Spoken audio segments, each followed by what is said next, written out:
Hey guys, welcome to this video. So for today's video, I want to show you how much adoption Ethereum actually has. Okay, so I always talk about like user adoption. So let's look at like actually stats on like between different layer ones. Okay, so let's start with Ethereum. Then we are going to let's look at all of these and we can kind of like see like what's happening here. So these Ethereum's active addresses and daily transactions. Let me see here. So this is 3 years, so 2019. Okay, you can see here.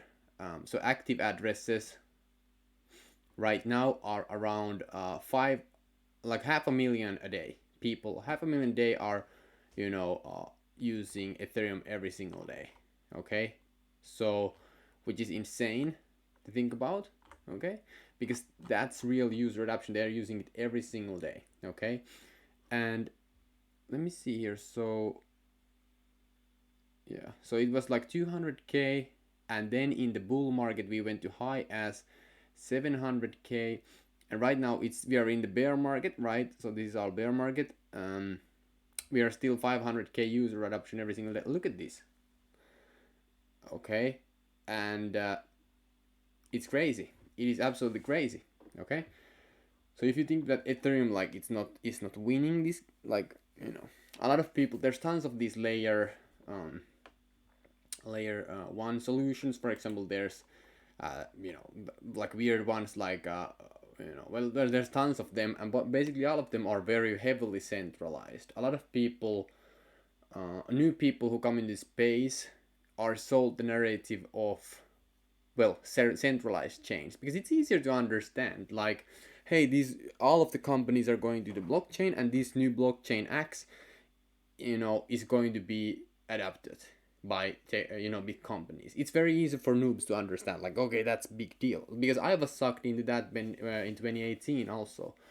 But the true where the big money is decentralization, and it's very hard. It's a much harder concept to understand, and I think that's a huge edge. Like if you truly start studying what decentralization is and why it's a big deal, I think that you can outperform a lot of people. And a lot of people are, if you look at, for example, XRP is pumping right now. A lot of people in the XRP community are, they are just in the echo chambers of XRP, and they only buy XRP, and then they disregard everything else except XRP. It is very dangerous. It is very dangerous. I don't recommend anybody to do that. And ultimately, what will win is decentralized solutions, simply because the nature of decentralization is that everything is open source. Okay, so everything is open source, which means you don't need permission to do anything. So in its sense, in its true nature, it's going to grow a lot faster than centralized stuff. Okay, and I also like to invest always in something that already has user adoption, already proven concept, and they are just crushing it. A lot of people want to look at new coins or new layer ones that don't have zero adoption. They don't have anything going on. However, they say that, okay, so we are partnering up with, for example, Amazon, or we are doing this and this, and then there's these influencers like hyping them up. It's very exciting and stuff like that. So a lot of new people get sucked into those, and it's you need to avoid that if you want to become very wealthy long term. So you can see 500k active addresses every day. Okay, and transaction wise, 1 million every day. And this is the bear market, this is the bull market. And so this is the bear, this is the bull, and here we are in the bear. The user adoption is ridiculous. It's going to just exponentially grow. And as Ethereum moved from proof of work to proof of stake, it's just going to get better and better. Okay. People want to argue with that. People don't want to invest in Ethereum because why would we will invest in Ethereum because it's $1,000 per coin when you can get, like, with XRP you can get 4,000 XRP tokens. You know what I'm saying? Like that's fool's game, and that's fallacy. A lot of people, that's what got people to buy Dogecoins for like whatever the price is. Like, for example, Shiba Inu. Why would you buy XRP 4,000 XRP when you get millions of Shiba Inu tokens, right? So that's the fallacy of a lot of new people get sucked in. The only thing that matters when you buy is will it go up? Okay, will it go up? and then will it go up? And if you have some opportunity that you think that will go, for example, 10x, then you always contrast everything else, all your other opportunities, to that one opportunity. For example, if you US Treasury bonds earn like 6% a year, is your investment going to earn over 6%? So it becomes like better opportunity than just no-brainer US Treasury bonds, right? So that's it's called opportunity cost. A lot of people don't even know the concept in the crypto space. So it becomes this game of how much you understand and how much knowledge you have and how deep you can think, and that allows you to outperform the market, not in the short term but in the long term, if you are patient and committed, and you hold your temperament no matter if it's bullish or bearish. Okay, so that's I've been reading tons of Charlie Munger, Warren Buffett, and Howard Marks, and great these great investors, and psychology, and that's kind of like what's going on and what you need to do. So we have Solana here. Solana has tons of transactions. It's a lot. It is a lot. It is a lot cheaper. Yeah, so cheaper, and it is a lot cheaper and faster because the block size is higher, but it's very centralized compared to Ethereum. Okay. So there's our drawback there. So you can see here active asset addresses. So from bear market, the bull market, to right now bear. Okay, if these, for example, daily addresses in the bear market keep as high as they are, I think that's a great sign. But I'm not a huge fan of Solana because they are trying to scale the blockchain with layer 1, means also horizontally, which is, it's moronic in my opinion, because at some point they will run to the problem of scalability, because no matter how much you scale layer 1, if everybody is coming on chain, and that's what Ethereum's vision is. Ethereum's vision is to get everybody on chain, and they will achieve that through. So Ethereum layer 1 is only going to be secure and decentralized. That's its only, and then you can build on top of it because of the EVM. It's programmable, so that's its only function. And then the layer 2 scaling solutions will scale it through rollups, and then this sharding will scale it farther. So I was listening to the Drake guy. I can't remember his name. He's like Drake. He's like a Ethereum researcher. This guy's very smart, and he was talking about like at the end game, Ethereum is going to have like 10 million transactions per second or something like that, and so that's enough for everybody to use it. So that's the end goal there. So I think so they have really like roadmap for it, like Avalanche, but Solana, they don't. I don't know. I'm not a huge fan of Solana, just in that sense. We will see. So this is Polygon. Polygon has also absolutely crushed it, and why I like it right now is because, well, it's coming up with the ZK rollups, so zero knowledge proof law rollups. Then we have Osmosis. I made some money with this in the bull run, but I haven't looked it up right now. So this is Optimism. This is the scaling solution for Ethereum. Daily transactions are right now 31,000 transactions per, or daily active addresses, and those do a lot of transactions. It seems 10 times. Like they basically just move their funds all over the place. Look at here, it's like 30k here, and then here it's like 300k. So it's 10 people just make tons of transactions. And look at here, the TVL has exploded. So I like it, and I'm not buying, for example, right now I'm not buying Optimism tokens, but I'm earning it through. So there's tons of incentives right now, for example, in Aave to earn Optimism tokens. So I'm using that to earn free Optimism tokens right now, and I will do it as long as it's possible, because I think it's just free money. Okay, a lot of people don't know that. So Near, it's also one of these protocols. It hasn't got, like you can see here, daily active addresses is not, it's not that many. I don't know why it's right now actually this like why tons of people are using it right now. I actually should watch like what's happening here. Look at this. This doesn't look organic to me though. TVL looks great. So this is the flow. Don't know much about this. I think so this is the NFT one. This actually looks pretty good also. Like you can see that it has growth, but I don't know. I haven't looked into it. Let's look at Cosmos Hub. So Cosmos Hub, 17k daily active users, daily transactions 44k. So you need the Kepler wallet. The TVL looks like, look at this. I mean, wow. From 8 million to like, sheesh. Okay, so this is crazy. Okay, don't know about that one. I've been looking at Cosmos and Polkadot. They're kind of like you can deploy your own. Like I don't.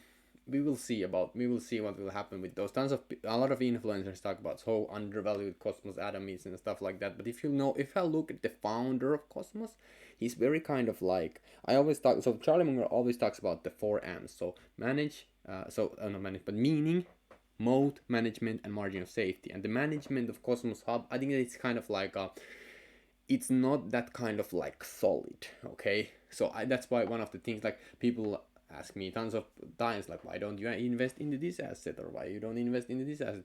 And I always tell people that you don't have to, like, I learned this from my mentor. You don't have to invest in everything. Charlie Munger and Warren Buffett always talks about this also. But my one of my mentors taught me this. So so you don't have to invest in everything. All you have to do is invest in the things that you know that are going to make you money, right? So it doesn't matter where you make the money. Are you, like, a lot of people are like, I'm missing out on this Cosmos Atom and this, like, a new token. You stop that. You have too much shit going on in your brain. You have to have mental focus. You have to know what you're buying and just focus. Okay. You don't have to be everywhere. All you have to do is pick the ones that you know, pick the ones that you like, see leaders in the space, user adoption that I go with, and I can see, like, the vision. I can, meaning, management, mode, and margin of safety looks great. The 4 questions that I always ask, and it's very hard to go wrong with that, because if the whole market is growing exponentially and you're just piggybacking off of the best ones, and the blocks, like, need for block space is just growing exponentially, if you throw the blue chips in your portfolio, right, and then just maybe you have a couple of those kind of like lower, like, mid cap picks there, then to boost up the gains, and then low cap peaks at later part of the cycle to just kind of like get that extra kind of like to your portfolio. You can easily make insane amounts of money. And also, you don't have to stress with your portfolio all the time. When you invest in some kind of low caps, you constantly need to see the price and see, like, is it going to zero? Like, you know what I'm saying? But when you're investing in the leaders, they have been here for years and years and years. You don't have to worry. And if you look at the price, you're just like, yes, go lower, I want to buy more. Because there's so much user adoption, there's actually value backing up the price instead of just like hype and just like a whiz-was nothing backing up the price. Like, for example, like Shiba Inu. There's this Shiba Swap with Shiba Inu, but besides that, the volume is very low with that DEX. There's nothing really there. I mean, the price really drops, I mean, it will start to plummet. So a lot of tokens are like that. But if there's really user option there, and the price starts to plummet, if the users still come there and use it, it will go back up. But if the price is only artificially pumped through hype and speculation, if it goes down, it will probably never recover, because if there's truly not user adoption there, how could it recover? It can't recover. So yeah. So let's look at Avalanche. Avalanche is great. I like Avalanche because of the consensus mechanism, and they actually, they have their, you can see here, what the daily transactions are at their peak right now. During bear market, transactions are at peak during bear market. I say that again. The transactions are at peak during bear market. I don't know. I think this was some kind of bug or something like that. I don't know, because I was looking at the Emir, the found also the management behind, Avalanche is top tier. So honest and are hardworking. Look at their transactions are all-time high during bear market. I mean, it's just it's great. It's great. TVL is moving down from, well, people basically don't want to.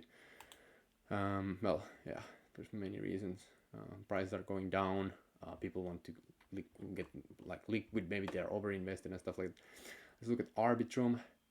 Arbitrum has around same as Optimism, the daily active addresses, but it has a little bit more, almost double the daily transactions, which is incredible. Even though, by the way, it's incredible that Arbitrum has such a huge amount of addresses and daily transactions. They don't even have incentives. Optimism has been pumping up tons of tokens into supply. They have tons of supply, But Arbitrum doesn't even have a token or incentive program. Okay, this is one to watch. This is one to watch. The projects that are going to deploy on Arbitrum are going to probably go a lot, like literally like crazy up. So this is actually a new thing that we can like see them compare it. So let's look at here. We can actually add blockchains here. So let's look at, let's take the near one. Let's actually look at, it's lagging a little bit here. Or am I just using it wrong? What's happening? Yeah, it's lagging. Okay. So I want to see actually, I want to see, let's see here. I want to see, so let's look at Arbitrum. Let's take away near. Let's take away Solana. So we have Arbitrum, Avalanche, Ethereum, Optimism, and Polygon. These are the ones that I like the most right now.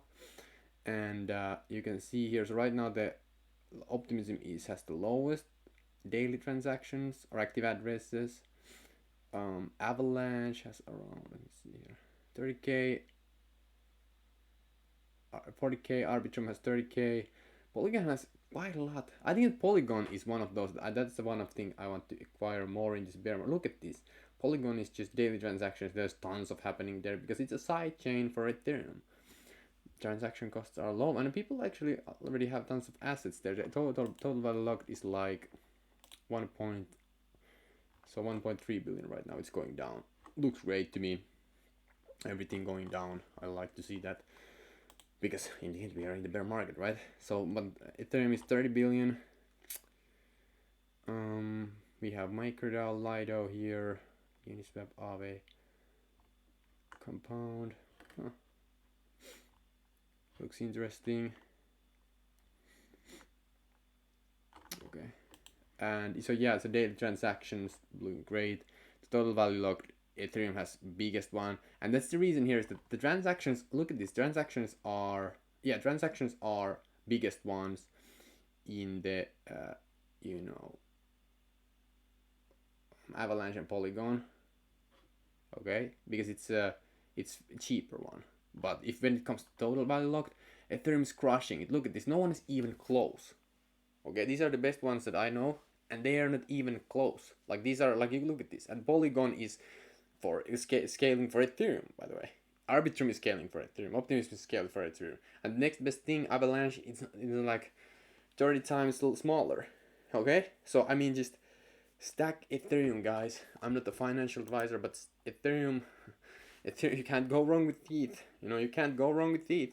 It's the backbone, it's the cornerstone of DeFi. You can build anything on top of it, and I think that ultimately, I can't remember his name, but he's very smart. He talked about like 80% of the transactions in the future will, very high probability, will settle on Ethereum. You know, so if that happens, or even 50%, I mean, it's going to be great because Ethereum so the more user adoption Ethereum has, the higher the token's price will go, because that's how it's like designed. The Ethereum is designed that the price of the token is very high.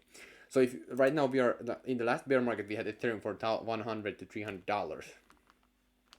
Okay, and that was before all this total value lock. Back then, total value lock.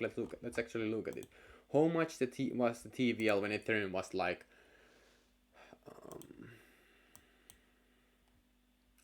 Can we see? So 3 years is the only thing we can see here. I was actually well, so yeah, as you can see here, so total value locked here in 2019 before DeFi, like decentralized finance, 500 million, then DeFi 1 billion here. Right now there's 30 billion total value locked, guys. 30 freaking billion. But so the total value locked and the addresses have just exploded. And total value locked has exploded like 30 times what it was, even more. But the price is only up like 10x. Okay, and then back here, Ethereum was also proof of work. Right now it's proof of stake. So if Ethereum goes back to $1,000 below that, and right now it's dirt cheap right now, you know. But I bought this month already, and I want to buy. I would like to buy more this month, but I think I'm going to wait for the next month to buy, because I bought with like 1K or something like that, and I don't want to. You know, I think the bear market is going to be the 6 months, so I know I might as well just wait right now, because there's not a lot of bullish catalysts around here. The biggest bullish catalyst was proof of stake, and like everybody thought that there would be, and I personally thought that there would be some kind of like rally, you know. But what actually happened is that as the miners had stacked Ethereum, this is actually funny what happened.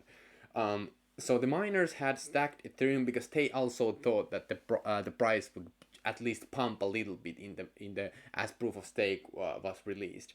But as that didn't happen, they started selling, and that's kind of like that has created tons of sell pressure for Ethereum, which liquidated a lot of people, and then a lot of people panicked, and now we are at 1.2k.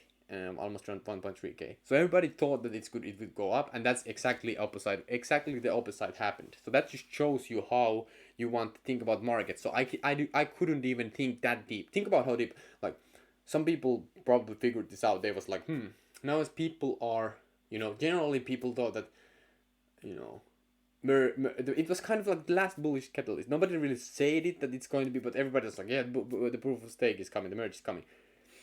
So everybody's like, okay, maybe we have kind of like pump. We had kind of like at least hope. So that's when the miners were like, okay. So they also thought that, okay, so there could be some kind of pump. So they didn't start selling.